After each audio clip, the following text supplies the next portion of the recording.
دربار میں بیٹھا ہوا ہے, توجہ رکھیے گا, حاکم شام دربار میں بیٹھا ہوا ہے, جنگ صفین گزر چکی ہے, زور زور سے ہنسنے لگا.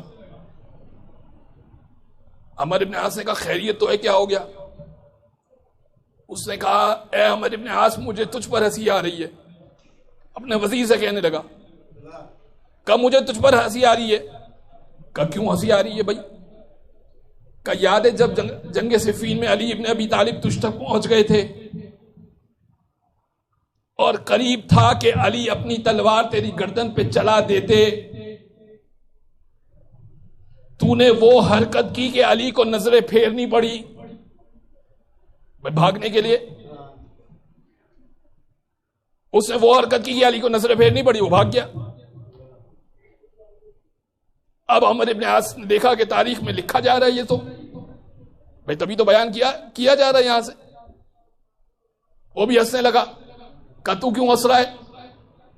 کہا مجھے بھی یاد آ رہا ہے ایک وقت, جنگ صفین چلی تھی 17 مہینے.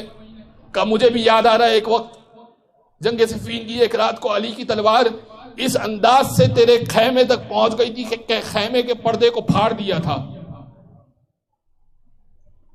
ہم نے تجھ کو گھیرے میں لے لیا تھا. جیسے ہی تو نے 2 دھاری تلوار کو دیکھا تو ہم نے تیرے وضو کے ٹوٹنے کی آواز کو سنا.